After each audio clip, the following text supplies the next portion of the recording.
And Baruch atah Adonai Eloheinu melech haolam shekidshanu b'mitzvotav v'tzivanu la'asok b'divrei Torah. So we are, here we go. Okay, so we're here on page 106 of the Koran, okay? And we had left off last time at Rav Chisda, but I just want to be reminded of what we're talking about. So,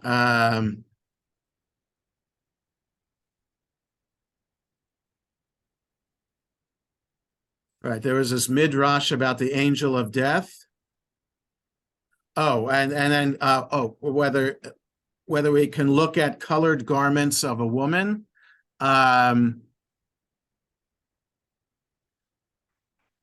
me just be reminded. Is the Mishnah is way back? One may not fashion jewelry for an object of idol worship, and this applies to jewelry such as necklaces, nose rings, and rings. Rabbi Eliezer says if one fashions them in exchange for payment, it is permitted. The Mishnah returns to the issue of selling out items to Gentiles. One may not sell to a Gentile any item that is attached to the ground, but one may sell such an item once it is severed from the ground. Rabbi Yehuda says it's not necessary to sever the item from the ground. Rather, one may sell it on the condition that it be severed.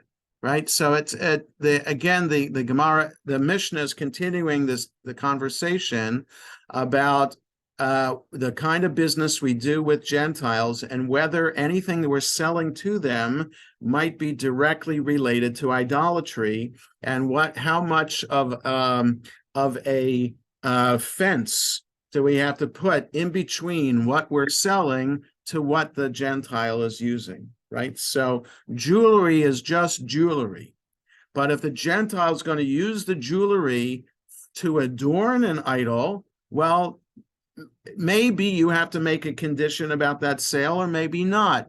Or if you sell something that's attached to the ground, namely a tree, well, the rabbis knew that idolaters worship trees, so it depends what kind of tree. So do you have to make a condition? Do you have to sever the tree from the ground to sell it because they're only worshiping live in the ground trees?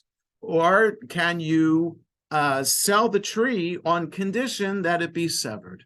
Okay, so that prompts the Gemara to go into some tangents. And so here we left off last time at this paragraph with regard. That's the last paragraph that we read. With regard to the statement in the Baraita, nor may one gaze at the colored garments of a woman, Rav Yehuda says that Shmuel says. This is the halacha even if they are spread on a wall, not only when they are being worn. Rav Papa says, and the prohibition applies only when one knows their owner. Rava said the language of the Braita is also precise as it teaches, nor may one gaze at the colored garments of a woman, and it does not teach, nor may one gaze at colored garments.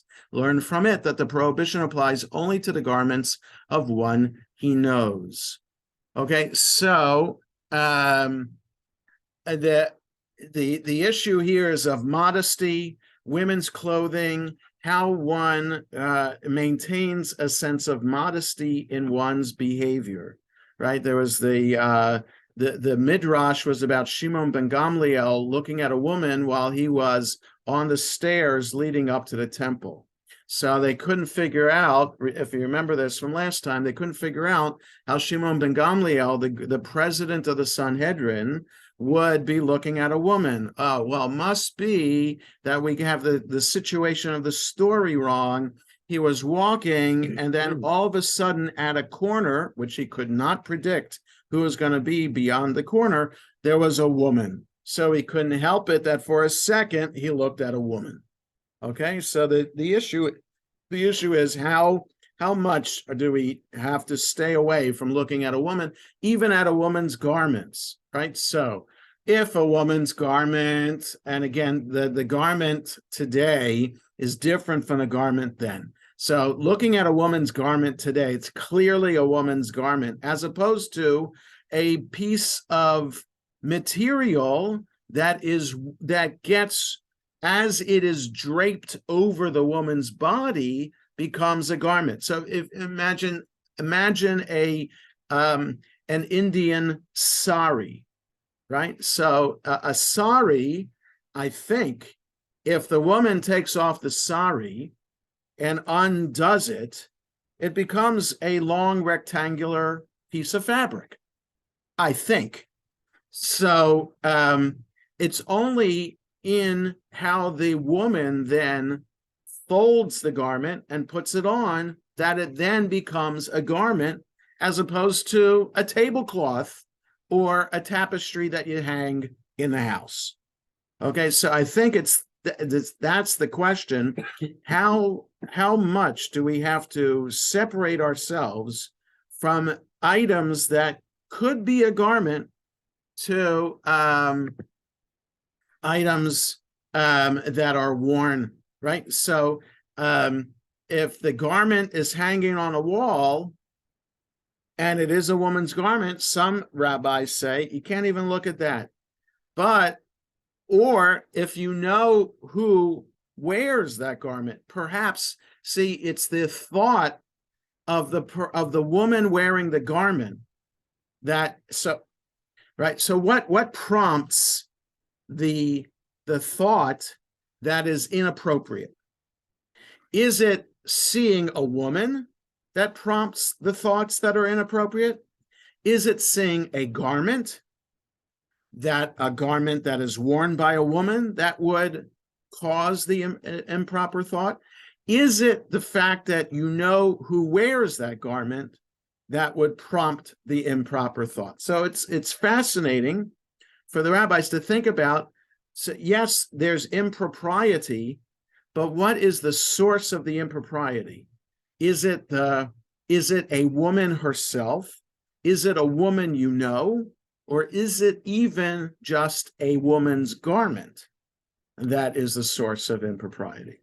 So it's interesting stuff, right? So, I always think about, I show my age that, right, when Jimmy Carter was running for president, wasn't he interviewed by Playboy magazine? And I had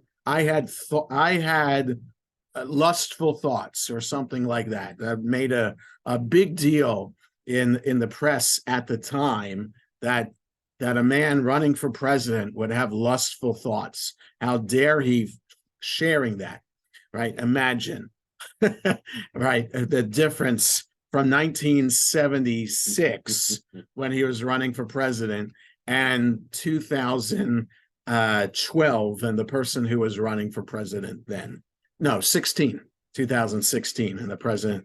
Right? There's lustful thoughts and then there's lustful behavior or sexual harassment. But enough said. Okay. So Rabbi, yes.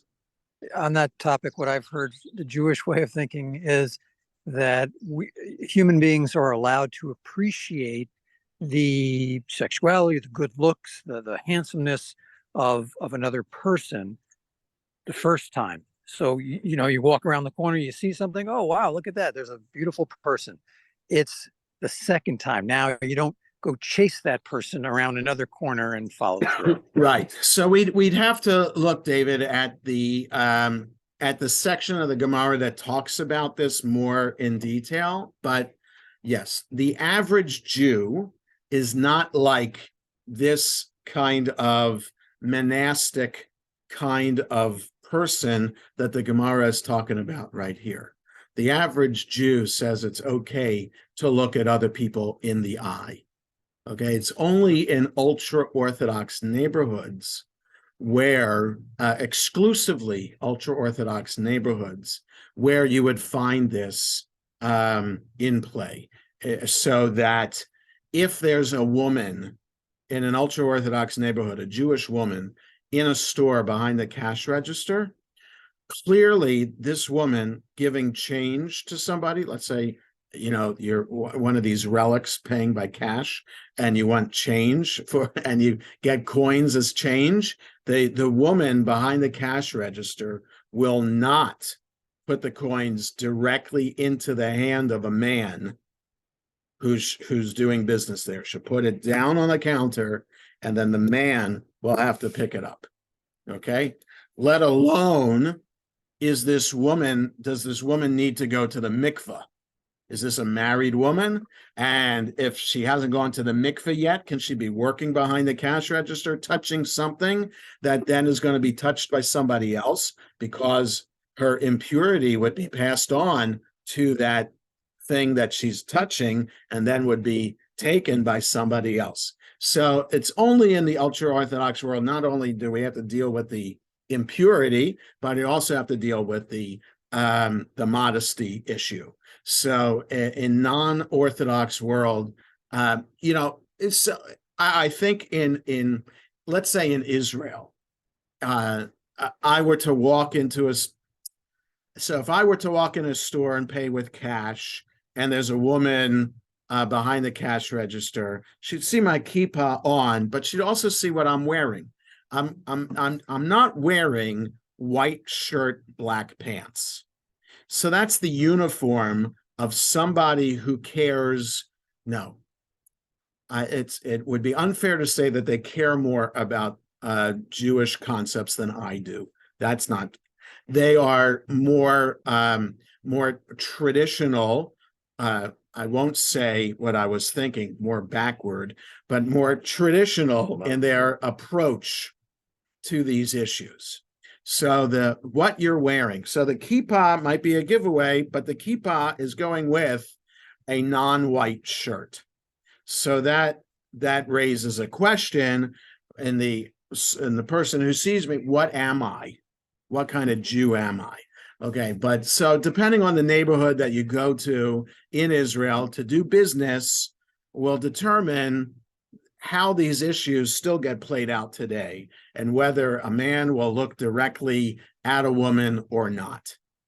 Okay, so but I would say, David, in general, that in the non-Orthodox world today, there's nothing wrong with looking at a woman's garment. There's nothing wrong with looking at a woman.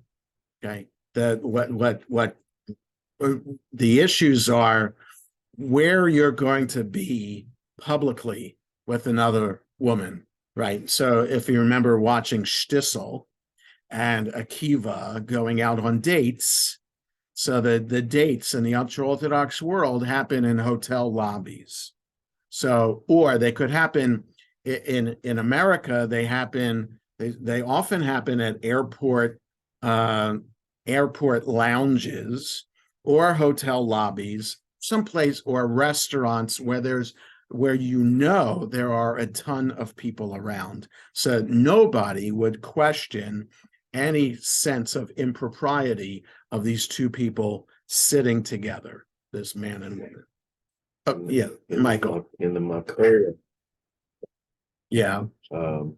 People, the men or women behind the cash register do make normal eye contact. So Michael's saying from his experience in a community in a suburb of Jerusalem in Beitar, which is an Orthodox suburb, mainly, people do look at each other. So it depends. It depends. In a store, right? No. Right. Okay. So now Rav Chisda adds.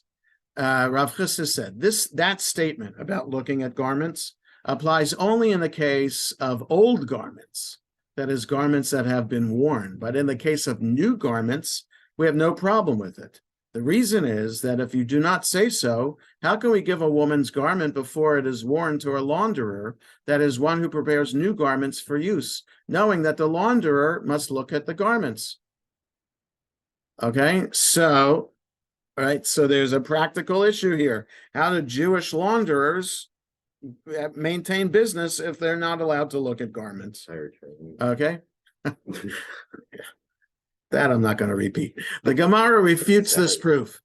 But according to your reasoning, that is your assumption that a launderer is no different from all other men, there is a similar difficulty with that which Rav Yehuda says. If one wishes to mate an animal of one species with an animal of its own species, it is permitted to insert the male organ into the female like a brush into a tube. Okay, so we're getting into details here of what could happen on a farm, and how involved the farmer is in producing a new crop of animals.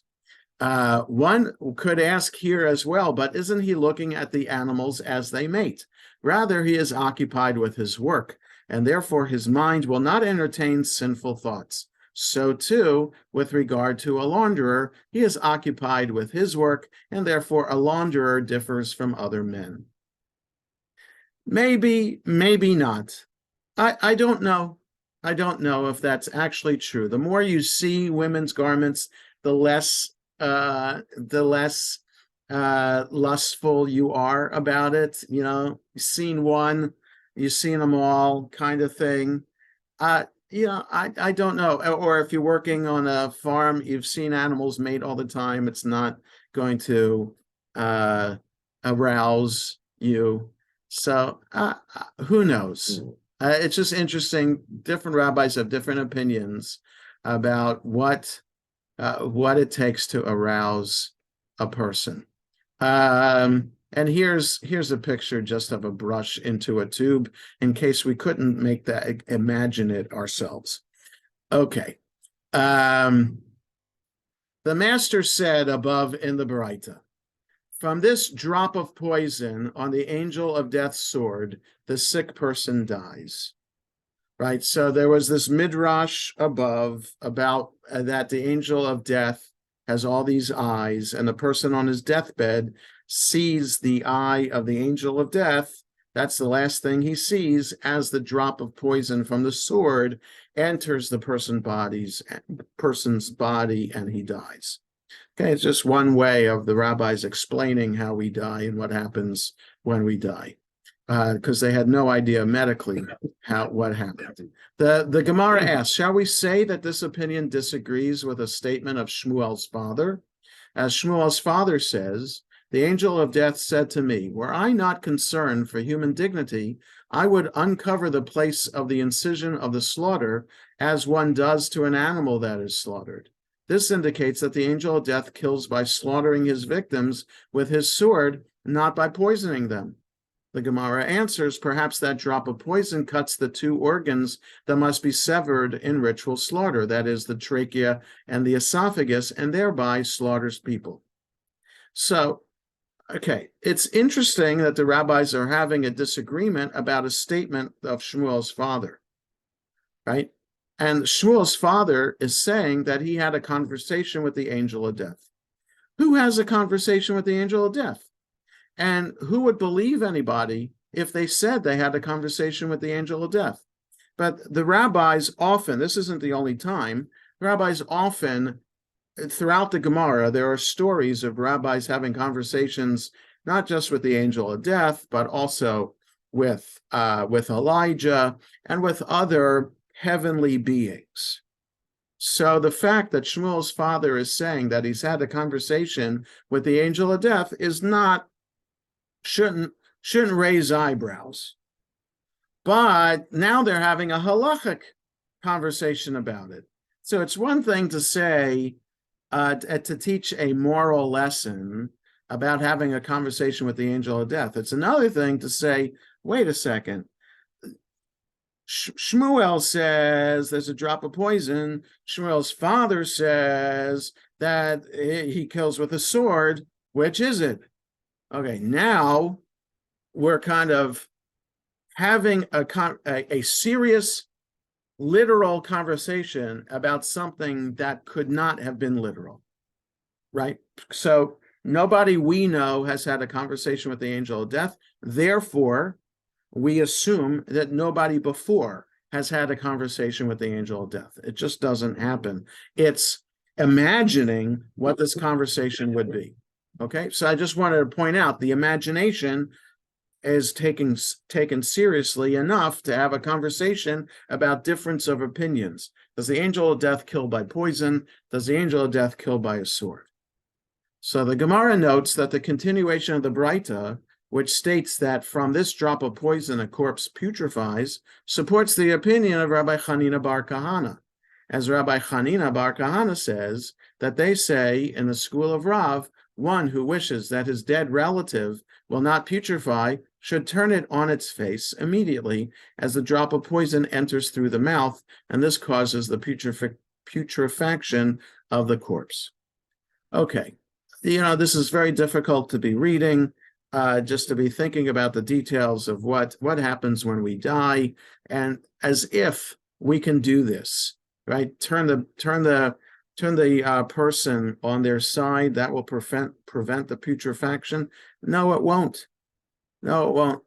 It's possible you can rearrange the limbs in a way that will make it easier to carry the body and wash the body in preparation for the funeral, but the putrefaction, that just happens naturally.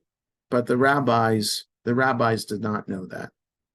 Okay, so red S means on to a different subject. The Gemara cites another source that interprets the verse cited above. The sages taught a Baraita explaining the verse, and you shall keep yourself from every evil thing, from Deuteronomy 23, which is immediately followed by the verse, if there be among you any man who is not ritually pure by reason of that which happened to him by night. This teaches that a person should not think impure thoughts by day and thereby come to the impurity of an omission by night.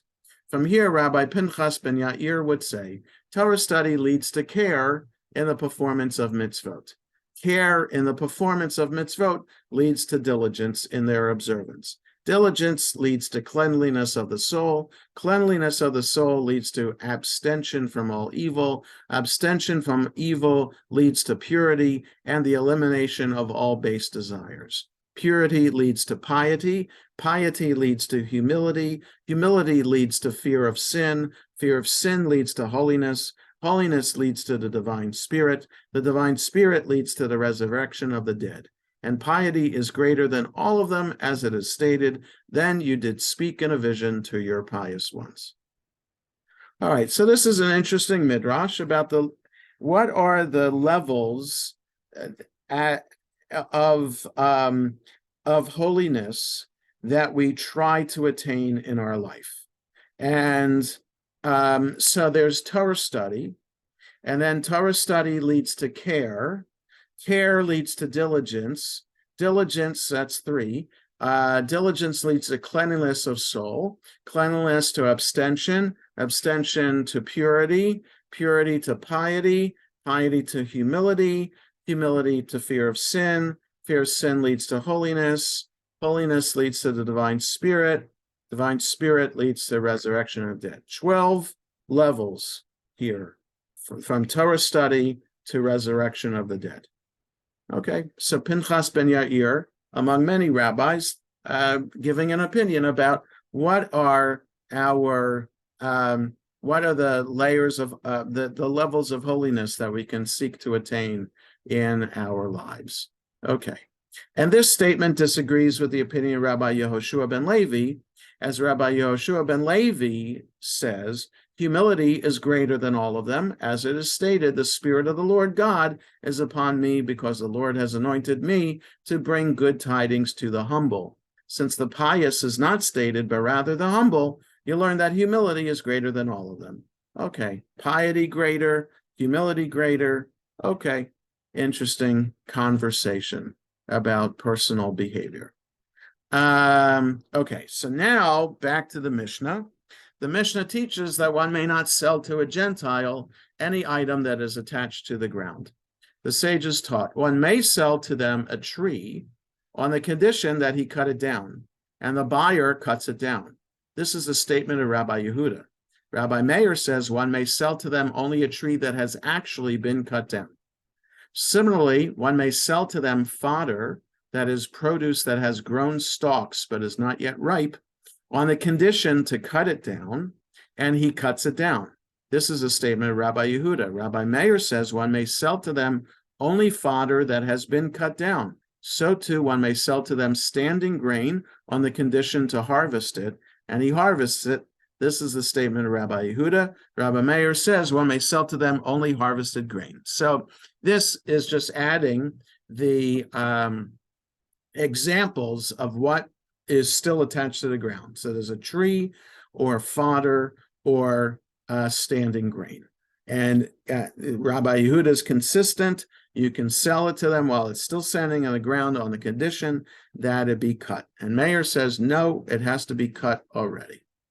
The Gemara comments, and it's necessary to state the halacha in each of these different scenarios, right? So if you're teaching, why can't you just teach one in general about standing? So teach the tree, or teach the fodder, or teach the standing grain. So why did I have to teach all three of them when it's saying the exact same thing?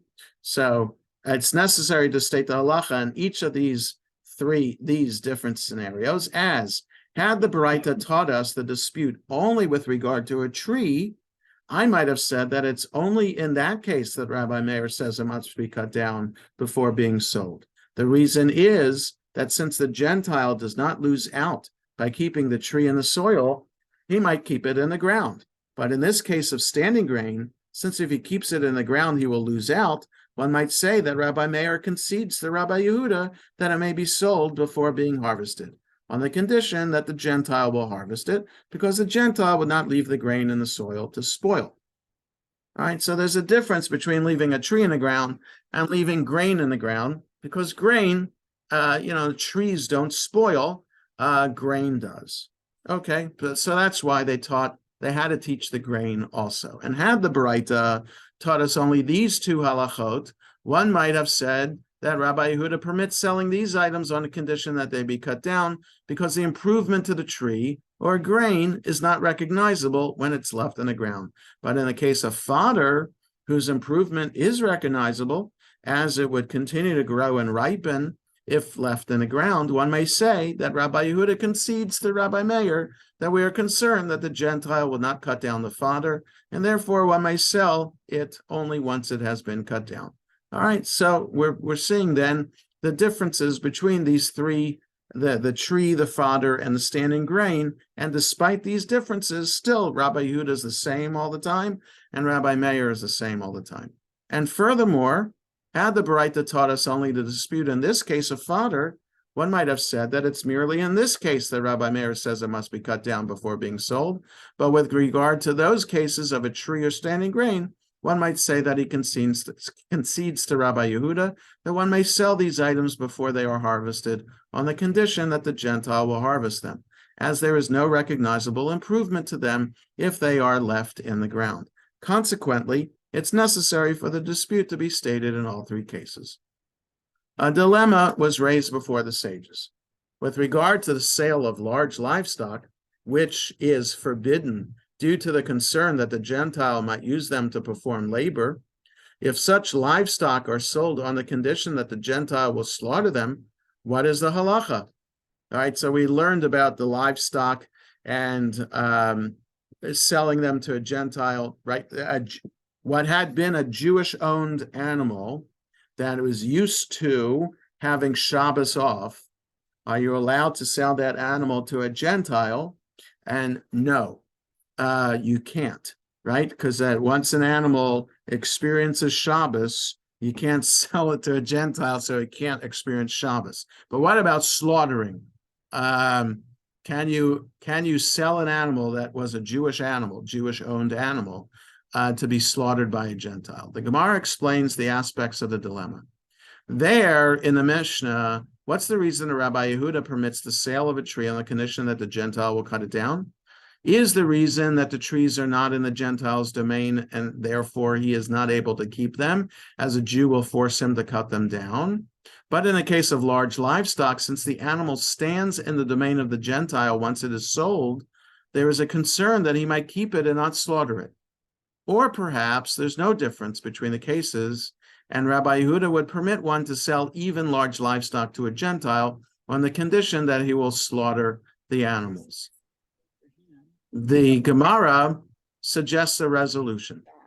Come in here, just 1 second. Can we mute, please? Here we go. I had a question, Oh, Rabbi. go ahead, Julie. Go ahead, Julie. I'm not to be well. What we're reading here just seems a little ridiculous. How responsible are we as Jews to what the non-Jews do? I mean, that's a very broad question, but Right, right. I mean, Usually it we're looks not. Usually okay, we're but it not. sounds like there's something else behind here. Yes. So what is behind here is idolatry. Okay. And so which is hard for us to relate to today because we don't know. I don't think we know, any of us knows anybody who worships idols. Okay.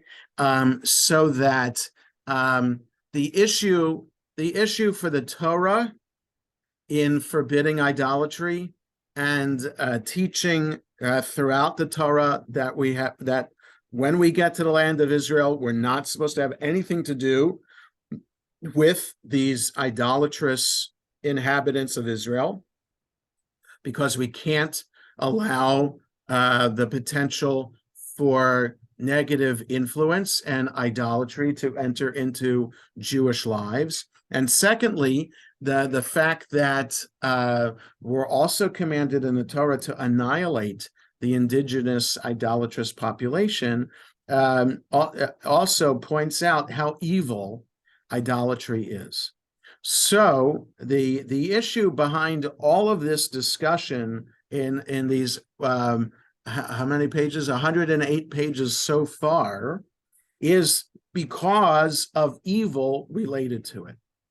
Okay, so so it's not just a simple non-Jew that we know of today who are monotheists, whether they're Christians or Muslims. Those are most of the people that we come into contact with here in America, or Buddhists or Hindu. Okay, even they, where it looks like they have holidays for different Hindu gods, from what Michael looked at last time on Google, that even all the multiplicity of gods in the Hindu religion all stem from one God.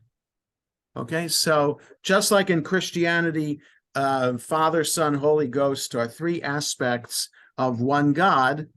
70 aspects of a Hindu god are still 70 aspects of one God. So we don't know any idolaters today, and these laws don't apply today, but they do apply when there are actual idol worshipers. So in the rabbi's time, the Romans were idol worshipers, and the Romans were evil. So the whole conversation is, what's the extent, what kind of business can you do with them that would not be promoting their evil practice, right? That so we can't, yeah, go ahead.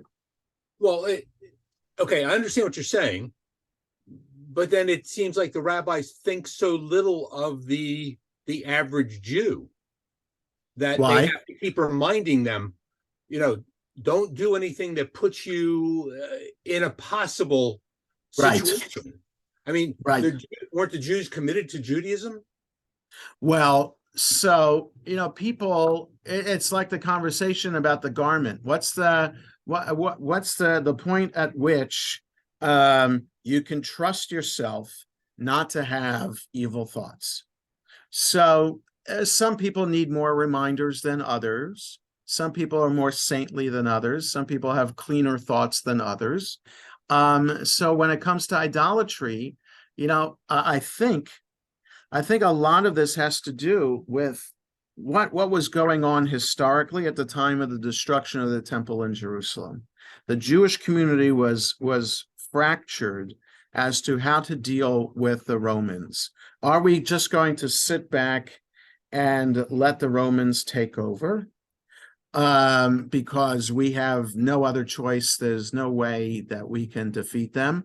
And actually apply religious thinking here. It's clear that God wants us to be destroyed and wants the temple to be destroyed. So who are we to argue with God? Whereas there are others in a Jewish community who would say, well, let's let's play into with the Romans, maybe work with the Romans. Maybe they'll be less mean to us if we work with them, or others who were saying, let's fight. We have no choice. We're going to be killed anyway. Let's fight, stand up for our rights. So the rabbis continually trying to figure out how to deal with this Roman Empire in the best in a way that doesn't compromise our own Jewish religious sensibilities. So the rabbis knew they. Go ahead. Well, I was just saying, in my opinion, some of that stuff with the garments and the mating of animals, it's similar to the people who are anti-gay or anti-gay marriage. If you don't understand something, just wipe it out or restrict it. And again, because all the rabbis were men, maybe they themselves, lusted after their neighbor. Therefore, okay, let's go ahead and make it wrong for everybody. No, you're right. In this conversation about the garment, that wasn't the definitive opinion about the garments. It's just one opinion of many about the issue of modesty and how we're supposed to keep ourselves modest and pure. So with dealing with the Romans or dealing with the Babylonians, who are idolatrous also, possibly, I'd have to check, or the Persians. The issue for the rabbis is, we're living as a minority in a majority idolatrous or majority Gentile nation. How can we maintain our Jewish identity while doing business with them, while living amongst them? And that's really what this is getting to. So, this is normal business practices that we're talking about. You're a jeweler. Are you going to limit your jewelry sales to just Jews? Can't you sell to non-Jews too and open your market up that way? Well, it depends. It depends on how much you care about about ensuring that you're not supporting the lifestyle of the majority country. So it was new for the rabbis to be living let me say it this way. For the rabbis of the time of the Mishnah, they're living in the land of Israel. The temple is standing in Jerusalem. Kohanim are offering sacrifices. That's what the Torah says is going to be life in Israel, and that's what life in Israel was like. And then over the course of several decades, life completely was turned upside down, and everything the rabbis knew about worship was disappeared. So, which meant that their theology, in which before it was a comfortable theology, God is living in God's house in the temple in Jerusalem. Now the temple's destroyed. Where's God? Okay, so the whole conversation about where is God and how we bring back God is what the Mishnah and the Gemara is all about. So part of this is ritual. Part of this, that's other places in the Gemara, and part of it here is the idea of how we're dealing with these non-Jews who destroyed our temple. Do we want nothing to do with them? Do we want a little bit to do with them? Do we want more to do with them? And there are rabbis who come down on all three of those possibilities. I understand. Yeah. So it's though it seems kind of going overboard to us, it is important to understand the historical context and where it's coming. Okay, so we have a couple paragraphs till we get to the Mishnah, so let's see if we can do that. The Gemara explains the aspects of the dilemma. about whether to slaughter allowed to sell livestock for a Gentile to slaughter. There in the Mishnah, what's the reason that Rabbi Yehuda permits the sale of a tree on the condition that the Gentile will cut it down? Is the reason that the trees are not in the Gentile's domain, and therefore he's not able to keep them, as a Jew will force him to cut them down. But in case of large livestock, since the animal stands in the domain of the Gentile, once it's sold, it's movable. Whereas the tree is standing on Jewish land. So maybe there's a difference between movable and non-movable. Okay? The Gemara suggests a resolution. Come in here, as it is taught in a Braita, one may sell large livestock to a Gentile on the condition that he slaughter it, and he slaughters it. That is a statement of Rabbi Yehuda. Rabbi Meir says one may sell to a Gentile only a slaughtered animal. So Meir says, yeah, it has to be slaughtered already. And we don't want non-Jewish slaughter to happen to an animal that we own. Whereas Yehuda says, it doesn't matter. You can sell the animal on the condition that it be slaughtered, as opposed to selling an animal to a Gentile who might worship the animal. So if they're going to slaughter it, just let them slaughter it. But Yehuda says, no, it has to be slaughtered already. You can't trust a Gentile for anything. Okay, we're gonna stop here for today because I have something happening at 10:30 that I have to get ready for. So we're gonna stop here. We're on page 109. I'll make that note at the Mishnah. So we will be meeting next time. Hopefully the internet will be better next time. And thank you all for being here today. Hope everybody has a good rest of the day.